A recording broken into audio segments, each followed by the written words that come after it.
Eze-Ana ugochitubelu. Nwoke ọma na oraifite, ị ga-adị.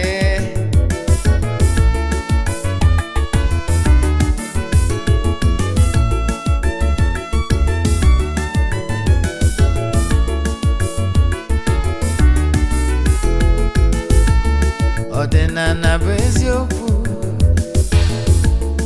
ọdịnala bụ ụzọ ndụ.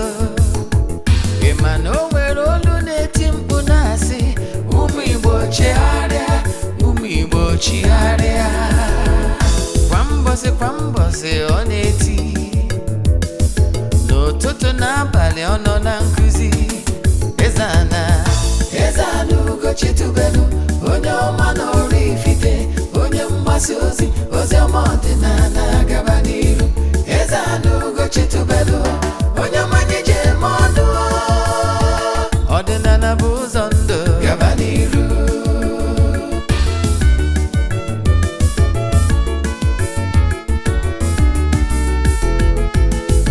Eze-Ana ugochitubelu, onye ọma na oraifite, onye mgbasa ozi, ozi ọma ọdịnala gaba n'iru. Eze-Ana ugochitubelu, onye mmanya ji eme ọnụ. Ọdịnala bụ ụzọ ndụ, gaba n'iru. Eze-Ana ga-adị, ugochitubelu ga-adị, ugochitubelu tempụl ọ ya adị. Maka na eziokwu anwa chacha, ndị ụka erigo anyị front and back, ndị oche eri anyị front and back. Fadi asị kala aka ghọrị ụmụ Igbo, si anyị rapụ nke anyị na nke fe ka mma. Bulu Baịbụl bịa, akwụkwọ akụkọ, wepekwa chọọchị fa, okwu n'ụka bịakwa. Ọtụtụ ọma na ụmụ ọdịnala Igbo, anyị abịakwa n'oge awa nke eziokwu, oge anyị ji wee na-awa eziokwu niile agba, nke ọ bụ mụ nwa bụ Ogbuefi Eze-Ana ugochitubelu na-anọ n'isi ya.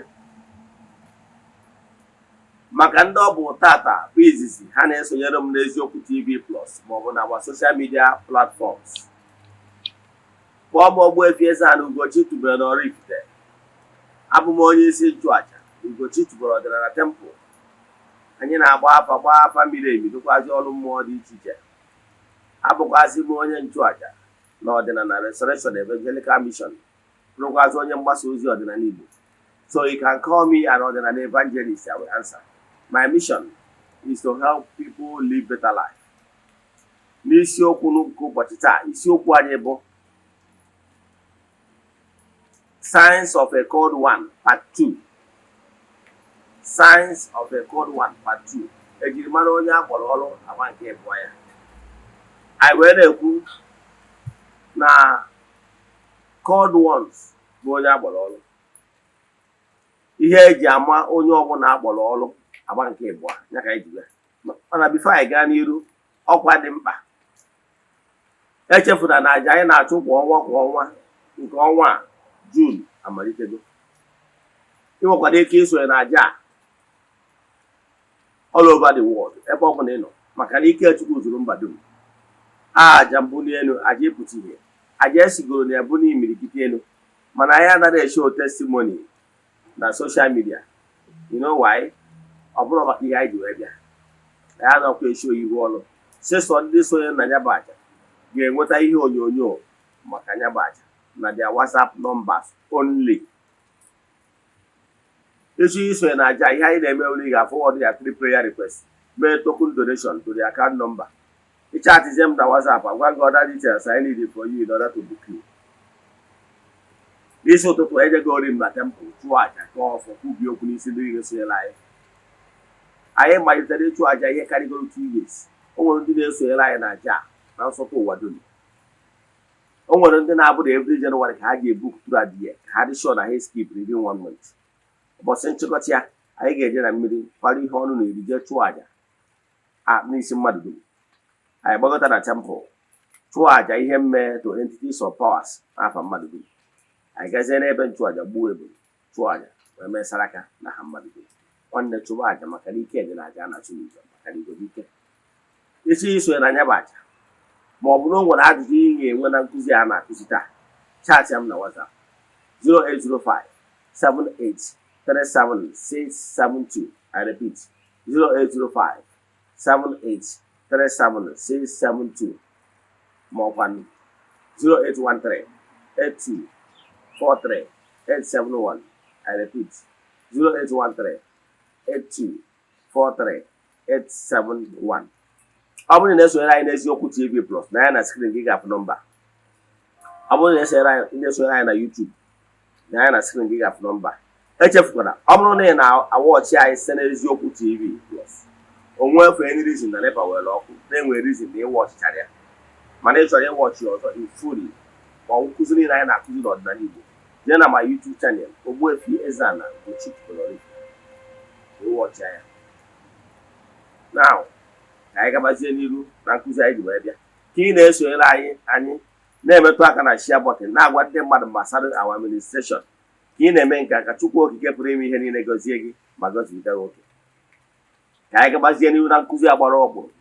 Ihe ị ga-amụta taa ga-echange your life, especially ọ bụrụ na iwe onye akpọrọ ọrụ ma ọ bụ na-ezigo gị ozi ebe ọbụla so na ị nwere call ma ọ na ị nwere ọkpụkpọ oku ma ọ na-akpọrọ ụdị ọbụla language ọbụla eji izu ihe ọ pụtara simple means na-akpọrọ gị ọrụ. Gee ntị ka ịmụta ihe ga-enyere gị aka maka na what you don't know dịka isi ekwube is a mystery to you and not to all. Now ka anyị gabazie n'ihu na nkụzi anyị ji bịa. Nkụzi anyị ji wee bịa wụ ihe anyị ekụzigo agba nke mbụ, agba nke ịbụ ka anyị bịara ịkụzi taa. Ihe ọ ga-abụ ọgwụ na ọ na-eme na ndị mmadụ wee ma na-akpọrọ ya ọrụ. O nwere sign na-eme bifo amụọ mmadụ, enwekwara sign na-eme na amụsịrị mmadụ ga-abụ ọ na-eme n'ime ndụ gị ịmalụ na ị nwere ọkpụkpọ oku. Anyị wee kwuo na nkụzi nke anyị kụzigoro mbụ ka anyị digress ya tupu iwee malụ na ọ bụrụ na ị wọchịrọ nke mbụ. Anyị kwuru na onye akpọrọ ọrụ adị ada n'elu na ebidogoro na mgbe adị ime onye anwa wee gbawa agba na ọ ga-agba onye ga-adị oturu ojii na afala ngweji, onye ga-adị nnekwu na ụgwọ na-amụpụtakwa onye anwa. Na-enwekwara sayensị a na-afụ n'ebe onye anwa nọ. Na onwere sayensị ị nwere ike ịfụ n'akara aka etu a ị na-edoro ka mmadụ gwa gị na-agbọrọ ọrụ na ọ ga-adị nnekwu, ọ ga-adị dịka na ilezi anya na karakta onye anwa na ihe na-emegasị n'ime ndụ ya, ọ ga-enwere ihe ga-egosi gị na-agbọrọ ya ọrụ n'ụzọ pụrụ iche. Anyị akwụwasịghị ihe ndị a niile na part 1, ma part 2 anyị chọrọ ka anyị gaa a step further. Anyị kwuru na onye ọbụla akpọrọ ọrụ na-enwe ụzọ esi ezi onye ahụ ozi directly or indirect. Ịghọtara ya? Na ọ bụrụ na onye agabazie n'iru ọ ga-afụ so many things ga-egosi ya na-akpọrọ ya ọrụ kpọọ ya ọrụ n'ụzọ pụrụ iche. Ịghọtara ya? Andị na onye akpọtụ ndị akpọrọ ọrụ na-ana ezi ha ozi, o nwere ike mgbe a dị ime onye ahụ ezi onye ahụ ozi na ihe ọ ga-abụ. Anyị wee maa atụ gbasara onye a na-akpọ Samson wee kwuo na Samson nwe onye akpọrọ ọrụ. Anyị kwukwara na onye akpọrọ ọrụ dị n'ụdị dị iche iche, na enwere ndị akpọrọ ọrụ ka ha bụrụ called one na ụdị leadership dịka esi kpọọ David. Anyị kwukwa na enwere ndị akpọrọ ọrụ ka ha bụrụ onye ndu dịka David. Anyị kwukwara na enwere ndị akpọrọ ọrụ ka ha bụrụ evangelist dịka Jona, onye akpọrọ ya ji obodo Ninive. Anyị kwukwara na enwere ndị akpọrọ ọrụ ka ha bụrụ prophets dịka Isaiah, Jeremiah and rest of them na ndị ịma. Anyị kwukwa na enwere ndị akpọrọ ọrụ dịka ndị nchụaja dịka Eli and Samuel. Anyị kwukwara na enwere ndị akpọrọ ọrụ dịka dibịa. Akpọkwara m ndị mmadụ na dibịa wee profession. Dibịa abụrụ a custodian of culture. That is n'ọdịnala Igbo ọ bụrụ onye bụrụ dibịa ọ bụrụ a custodian of culture Igbo culture. Yes, na-abịa n'etu ndị Igbo si agụ rank n'ala Igbo na dibịa eso ịghọtara ya, maka na dibịa wa ọkpụkpọ oku aka ọrụ mmadụ na-alụrụ onwe site n'onyinye amara Chineke nyere ya. Mana enwere ranks a na-agụ n'ala Igbo, like enwere ike sị gị na onye abụ obi obodo dị etu a ma ọ vileji dị etu a, na onye abụ aka ji ọfọ arụsị obodo dị etu a, na onye abụ okenye aka ji ọfọ ana obodo dị etu a. Then na-enwere ndị nze nwee ndị ọzọ, na-enwere ndị ichie, na-enwere igwe. Ndị abụ high ranks of obodo. Dibịa adịrọ na ya, maka na ọdịnala Igbo matara na dibịa wụ profession. Dibịa na ọ dị ka medical doctor, and I can tell you na imeji onwe dibịa ọbụla mere mpụ na ọtọ imeji maka ya condemn ọdịnala Igbo, maka na dibịa wụ profession n'ọrụ onwe.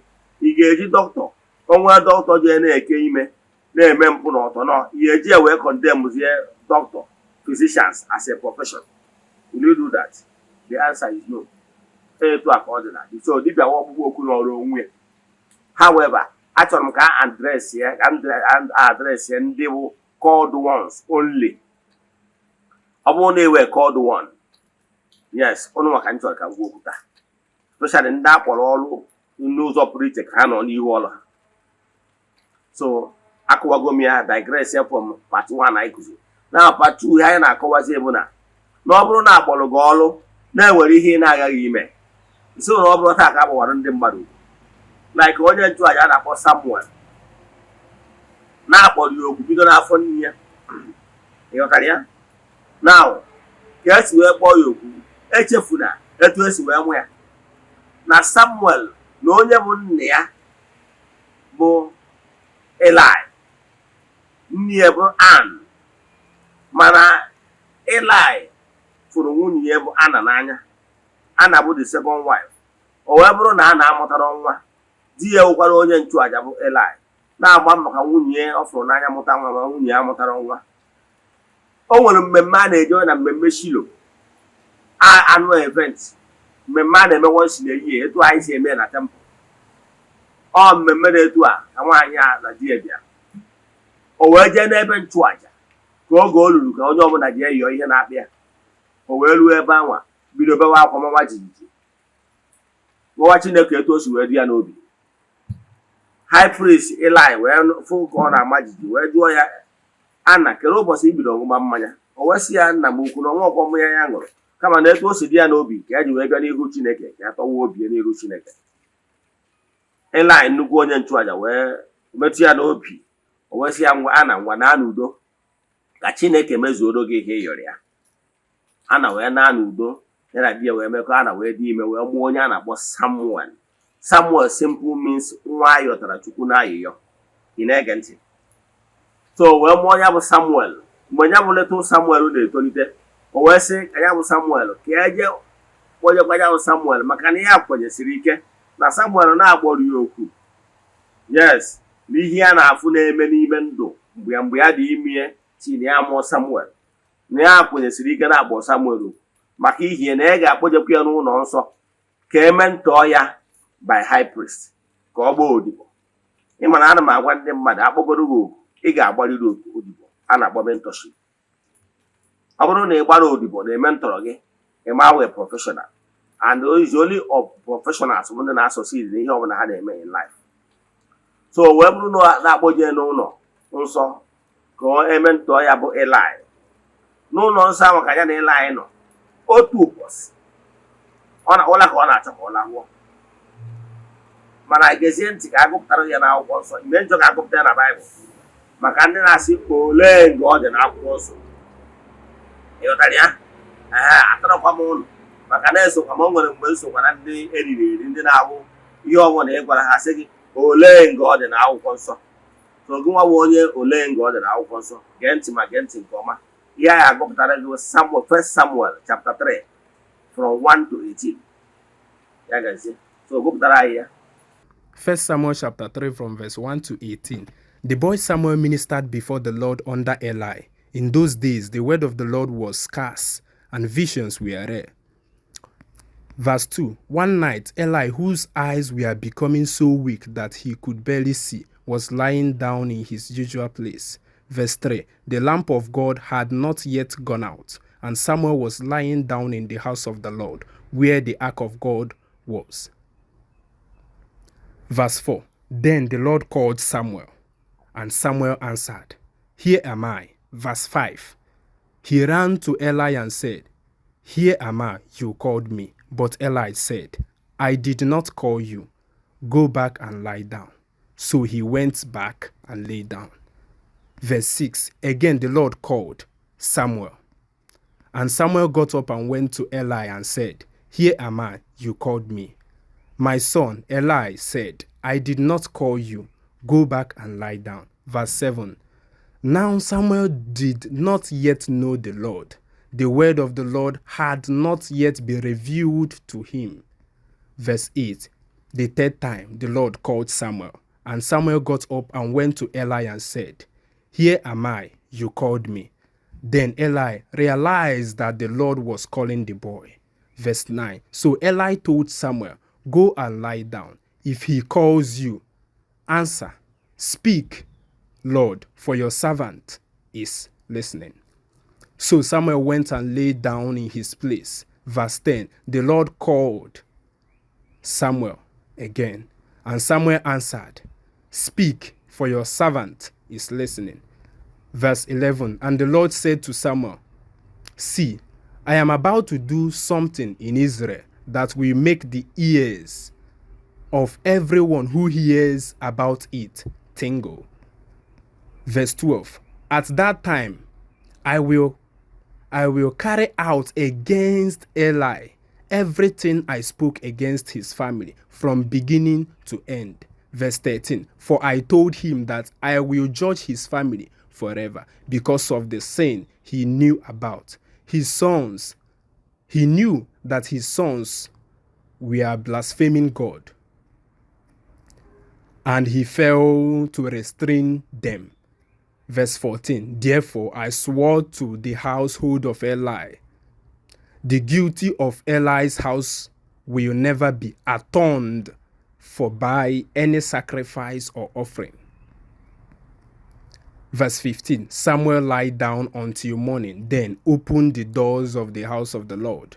He was afraid to tell Eli the vision. Verse 16. But Eli called him and said, Samuel, my son. And Samuel answered, Here am I. Verse 17. What was it he said to you? Eli asked. Do not hide it from me. May God deal with you if you ever hide anything from me. So Samuel told him everything without hiding nothing from him. Then Eli said, He is the Lord. Let him do what is good in his eyes.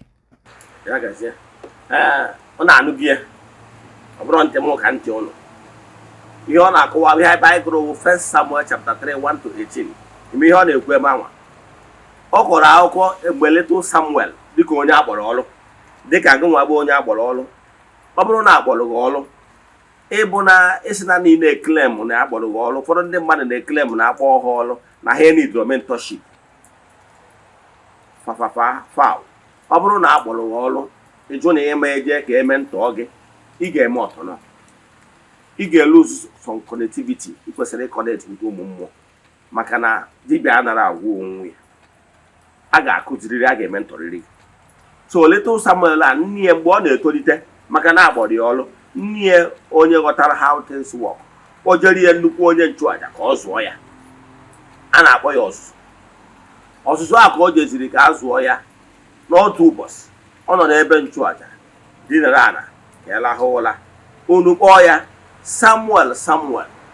And ọ sonyara Eli nnukwu onye nchụaja na nya bụ ogige. O wee jekwe nna m kwụsị ịkpọrọ m. Ọ sị ya nwa m akpọrọkwa gị. Jee dị n'ala. Akpọkwa ya the second time Samuel. O jekwakwa nna ya okwu sị ya ịkpọrọ m. Ọ sị ya mere ya kpọrọ ya. O jekwa dị n'ala. Akpọkwa ya for the third time Samuel. O jekwu nna ya okwu si kpọrọ nna ya ukwu si ana akpọrọ ya nna ya ukwu amadugo asị onye dịgoro experienced ihe mmụọ ifu n'ebe experience count. O wee sị ya Samuel, ọ bụrụ na ya bụ olu kpọọ oge ọzọ gị saa ya ihe dị mkpa chọrọ iweta ebe a bụ ihe ị ga-erespond. Ọ mmadụ ga-agwa o nwere ihe ọ ga-abụ mmụọ kpọọ ogo irespond ozi egozi. Ịghọtara ya? O nwere ndị nwere ike nọkọta sị na dịka ụbọchị m kọwara gbasara sayensị of onye akpọrọ ọrụ, o nwere ndị nwere ike nọkọta na-asị na asụsụ ha nọ nọkọta ha nọ ka akpọrọ afa ha, mana anyị dịcha ya nwe onye ya afọ kpọrọ ya afa ọ na-anụ ya stedio ọ nọkwa nọkwa o mee ya. So wee nụ na akpọrọ ya afọ ya wee gwa ihe ọ ya kwụsị ọ bụrụ na okwu ya kwuo kwube na anọ m ebe a kwube nwa odibo gị na-ege ntị. O nwere ihe mmụọ na-achọ ka ị respondụọ mgbe ọ bụla mmụọ chọrọ ịbịakwutere gị, and ị respondụọ dat na ọma need willing ịnụ ihe ọ chọrọ ikwu ọ gwa gị, maka na onye afọ agwụ ya okwukwa akwụkwọ ya ọzọ. So ọ ka ị mara nke ata, just note it, underline it, na mmụọ chọ iziga ozi o nwere ihe ọ chọrọ ka isi kọmpọt onwe. O nwere ihe ị ga-eme ka mmụọ wee nwee ike zie ozi, if not mmụọ ga na-ehover around you ma ederiba ka wofu. Note this one. So Samuel wee zanya bụ ihe mmụọ wee zie ya ozi wee sị ya Samuel na m na-akwado ka m mee ihe ga-abụ ntịnụ n'obodo a onye ọbụla ebuchi aka na ntị. The Lord wee na-agwa ya Samuel na nna ya ukwu Eli, ịma na ozi mgbe ụfọdụ ozi bịa ọ ya bịato onye idete gbasara direct, mana o si n'aka nwa bịa wee zie nna ya ukwu Eli ozi. O wee sị ya nna ya ukwu na ụmụ gị na-eme ọtọnọ ka ị bụrụgoro onye nchụaja, mana ị gbaziri ọrụ ụmụ ihe ị kwesịrị ịgbaziri, iwe Chukwu ga-adị na-arụ gị. O wee sị na ụmụ ya na-eme ọtọ na ụmụ Eli dịka onye nchụaja, anọ machara ihe ụmụ ya na-eme, mana ọ kwụnye ọrụ dịka nna wee taa ha ụfụ etu o kwesịrị isi wee taa ha ụfụ maka ihe Chukwu oge wee sị na ya ga-atanya bụ na ya ga-eme ihe ọ ga-amụ ntịnụ onye ọbụla egbuchi aka na ntị na ezinụlọ be Eli. Nya ka ọ gwachara ezicha ya ozi a, ana ọ mago na ozi ya ozi a na ọ ya edeliva. Nya ka o luzi ya n'ụtụtụ leta Samuel wee meghe ụzọ. Eli amadụgo na mmụọ na-akpọ ya oku, and na ọ madụgokwa na ọ bụrụ na o respondụọ ihe a ya gwara ya respondụ na mmụọ ya ezi ozi. So ọ madụgo na mmụọ ziri ya ozi. O wee sị ya Samuel gwa m ihe mmụọ ziri gị ụbọchị a yesterday, na ọ bụkwa na ị gwara m na ntaramahụhụ ya esu ya the repercussion ga-ada n'isi gị. Samuel wee open up wee gwa ya ihe niile iwe Chukwu dị na ahụ ezinụlọ ya maka ihe na o mere ihe o kwesịrị ime. O kwetara na ikpe mara ya sị ọ Chukwu ga-eme uche ya. Ịghọtara ya? Gịnị ka m na-eweta ebe a? Ihe m na-eweta ebe a bụ na mmụọ kpọọ gị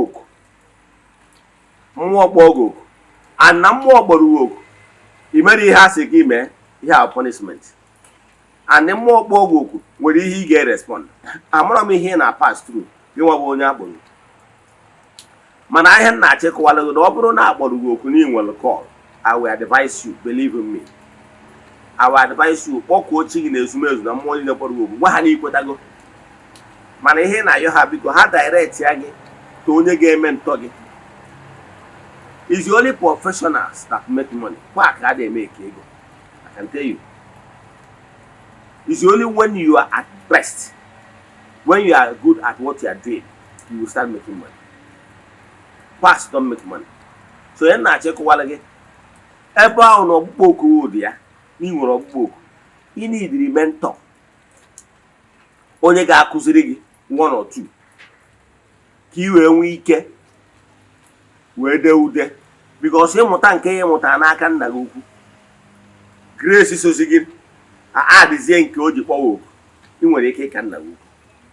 Ka gwa gị a na-akpụ ya mgbe gboo maka ndị na-asị na ya ejebe ọsọ agwụ. Problem ị na-afụ na Facebook na social media bụ na ọtụtụ n'ime ha more than 50% ejiri ọgba ọsọ agwụ. Ana m ekwe na-ekwusi ike ihe onye a ga na-emezi bụ try and error. O werezie ndị mmadụ na-amụ ọrụ, ị na-eme try and error, ị ga-eme so many mistakes. Nke bụ eziokwu na so many things a na-akụzi na group nwere ebe a na-akụzidebe ya. Mmadụ ama agwaghị everything verbatim. That is the fact. Ịghọtara ya? Ihe a na-akụzi na group ma ihe mmadụ na-akụzi na Facebook bụ ọbịa o nwere limit. You know why? maka na ihe a na-akụzi na Facebook ihe na-akụziri ọha ma ndị nọ na primary school level ma ndị nọ na secondary school ma ndị nọ na university ma ndị nọ na kindergarten. So ị ga-echuzu okwu ị ga-ekwu echuzu ka a ghara misunderstand gị. Mana ọ bụrụ na onye bịara ịgba ọsọ agwụ bido from kindergarten na-akụziri ya ị ga-reveal ya all the secret. Ọ bụrụ ihe m gwara ndị mmadụ na social media na m na-ekuzi ihe in general ịma na ma onye ukwu ma onye nta na-ege ka m na-akụziri nwa ọrụ m. O nwere ndị bịa nọ na nke m na ha na-agba ọsọ agwụ ma nwoke ma nwaanyị. E nwere ụfọdụ the secret of the work ị ga-akụziri onye anwa gị nwa na onwe gị nọ na Facebook anyị ama you know why. O nwere some ihe a na-abụ ọ bụrụ na mmadụ bịalụ na Facebook sị gị na ịchọrọ ịkụziri etu esi eke amoosu, jee weta idiot, weta ogwumagana, weta nshịkọ, weta awọ, weta bebi nwoke na nwaanyị ma ọ weta ugere, name them, na-akpakọ isi ụmụ ngwongwo na ngwongwo akwa eju na ọ na-eke ndị amoosu. Ọga ọ bụrụ dat na enwere mmụọ eji epropel ọrụ, enwere mmụọ na-aba akị ọrụ. Mana onye a na-akụzi udo si na Facebook amarọ na ọ bụrụ ihe aka inu na-ada na ntị ka ọ na-atọ n'ụtọ. Ana m achịkwa gị fact. Enwere ihe iyi akụziri nwa ọrụ ka mma alụghị atụ. Ọ bụrụ na ejelu na o nwere ebe dọkịta ya akọwalụrụ gị ihe gbasara ya illness, nwee ihe ọ ga-akọwalụ medical student ọgbọta ha ọsị ha ifo problem onye a na-enwe na ihe ka ọ sụrụ ya na ihe ka ọ sụrụ ya na ihe ka ọ sụrụ ya na how to prevent it. As student ọ kọwachara ha in details. Mana gị nwa as epident bịa na ọ ga-esere okwu enu o nwere ndị ọ chọrọ ka ị mara etu a ka ihe dị. So ọ bụrụ na ya kpọrọ gị ọlụ ịdabere na WhatsApp group dị na Facebook na YouTube na WhatsApp ma ọ dabere na Facebook group na ebe a ka ihe esi wee mụta ọrụ ihe agbụkwa aka otu ihe niile. O nwere ihe mmadụ na-akụziri gị for the fact na iwepụtara 6 months 1 year serve ya of humility in you ka etu ya isi wee serve ya ga-eme ya open no mind ya kụziere gị ihe ma gọzikwa gị. Ama m ụfọdụ ndị mgụrụ ọrụ na be m today since anyị bidoro ọrụ a ụfọdụ agbawago moto. Ọbara uru ịkpọwa afa ha ma ụfọdụ ndị eze nwaanyị ma ndị gbawagoro moto mana ọbara uru ịkpọ ha kama na ndị na-ege tọkụ ha nwere ike ị na-ege tọkụ ihe ama na onye a actually pass through Eze-Ana teaching. Ghọtara ya? So ị na-achịkọwara gị na enwere secret dị n'ọrụ anyị akụziri gị. Ọ bụrụ ihe a na-agwata n'anya. Ọnọdụ kịta nwunye na-ebujere mekaniki jen gị ọ na-asabisi na-enye ya anya. Ihe a nwere ụfọdụ ihe ya amụtadebe mana enwere the secret ị mara. Ọnya bata mekaniki ụfọdụ ibutere ya moto ọsọ oge ihe na-eme ịgwacha ya ọsọ oge gị chighata anyị ndị evening ya bụrụ moto. Mana ihe na-eme ihe ahụ obere ihe. Erụta m mgbe m na-agba many years ago ebe 20 years ago m na-agba moto ụmụ moto kabreta. That time moto na-enwe breka nkwe nji gbaa breki ọnyụọ. Amara m na o nwere ihe dị na kabreta na-enwe holu ọ na-awa elu uzuo afụcha ya fụda ọwụna ọdeti ihe baa n'ime ịfụcha ya na-efu ya na-agara onwe mmadụ agha n'isi. Mana ndị a ji ewere ime ọrụ tii na m emecha ya eventually wee mara ya. Ịghọtara ya? Mana o take m time. So some of them kọrọ ihe kpata na ọ ya emeghị ozugbo anyị bịara o mee ya ịnwụcha ya nwa 200 naira ma 1000 debe ahụ ọkpọ obere ihe. So ọ ya push gị sị gị ndị bi na ọgara ihe anyị arụ n'ọrụ a buru ibu iji wee mgbere gị bịa ọ ka o wee ticha gị. Ọrụ ọbụla nwere secret na ngwa gị. Ma dọkịta kịta anyị nwere ike ịbịa kịta ka eme ọpụreshọn ọ na-agbakeri ya na na-eme ka ihe niile ihe ọ ga enye obi 300 and something thousand. Ọrụ ọbụla nwere secret ọ nwere mara. So ka m kwụsị ya ma ihe m na-achịkọwara gị ọ bụrụ na ị chọrọ ịwụ prọfeshọnal n'ọrụ a bendiele mmadụ down ementọ gị ga-abụ expert ọ ga-akụwara gị ihe niile because mgbe ụfọdụ services ahụ ị na-enye ya ga-eme ọtrọsụ gị gwa gị ntọ na ihe niile tutu aka ọ dị. So ọ bụrụ na ị na-edebe ahụ na ọka ije na Facebook nwata ya n'anya ka m gwa gị tụa nnọ mgbe m bidoro ọrụ a asa abụrụ mmadụ 3 mmadụ na-abụ wee nnukwu nwaanyị ofu nwoke mmadụ 3 yes. so mana ihe na-eme mgbe anọ mmụọ ndị gbọrọ m ọrụ si mụ jee na bụ edita ka nkọwarụ how the thing work iwe ghọta. Ọ bụrụ mgbe ochie o nwere ihe a na-akpọ okwute akpa dibịa.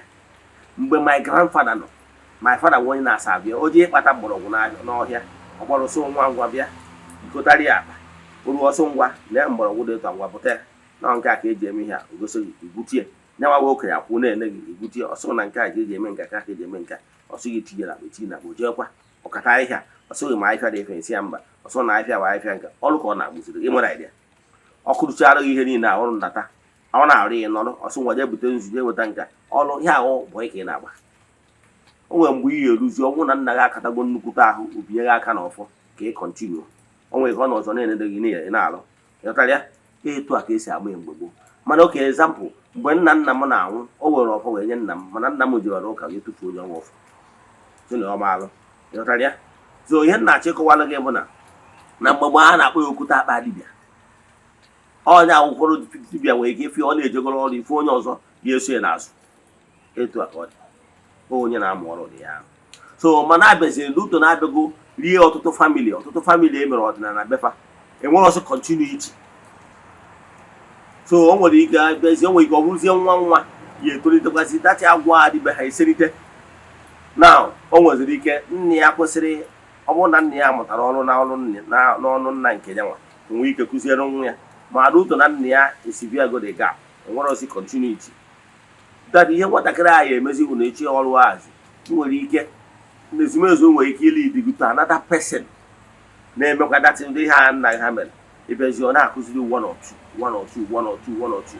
Etu a ka ihe esi mụtacha ya ịmụtachazie ya nwa chọzie ibido ya unu ihe ị ga-emezi bụ ịmụta nke ahụ na okwu gwara gị adịzie agwazie one or two ị ga-adị ị nwere ike iji eke ọga gị.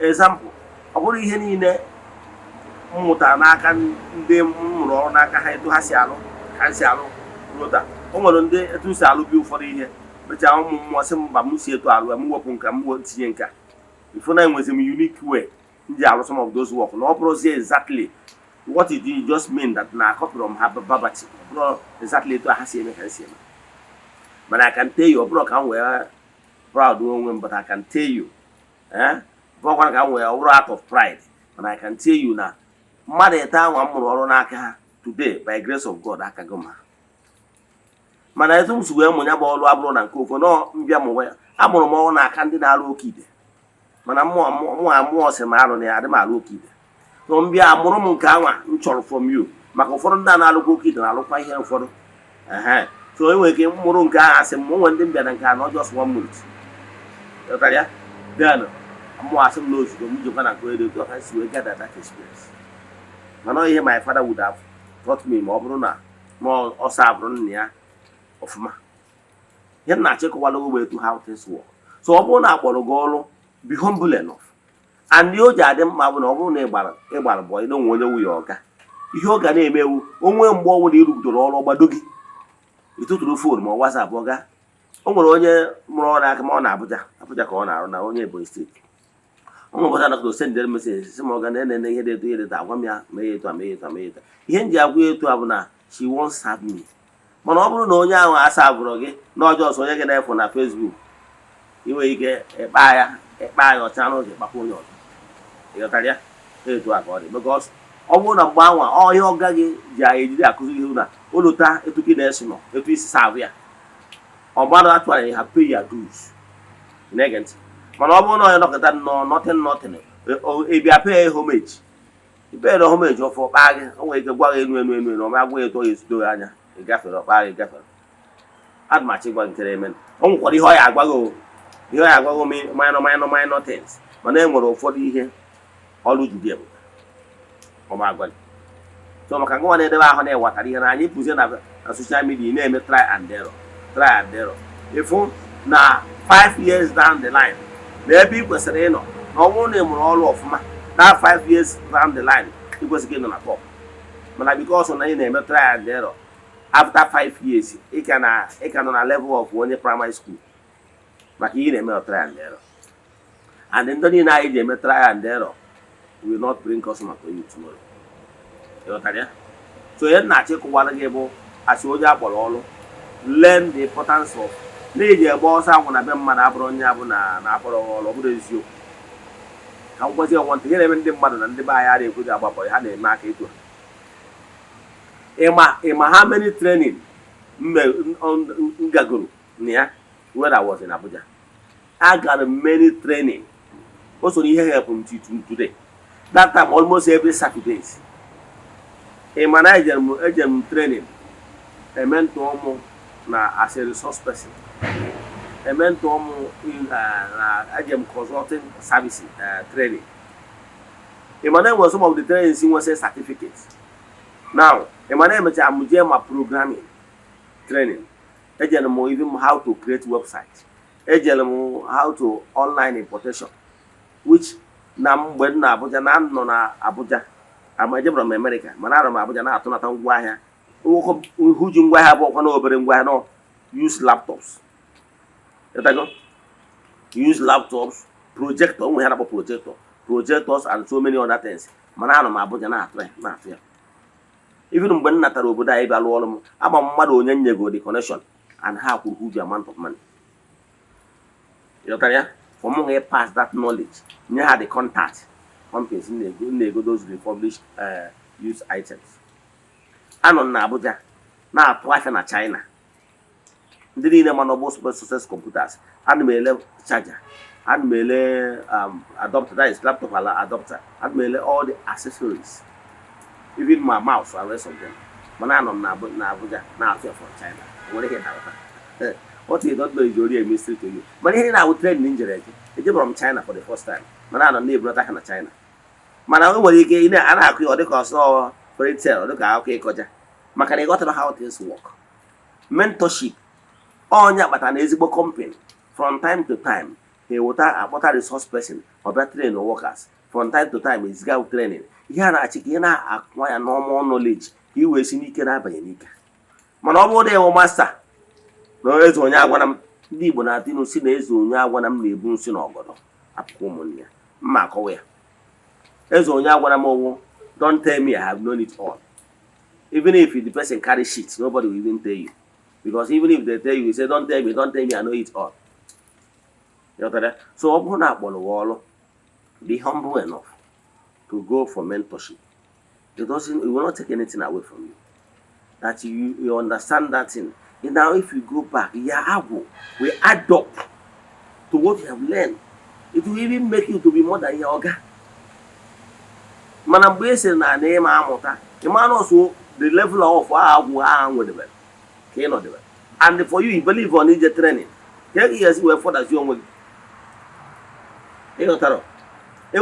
Some of you they made research, they have more books.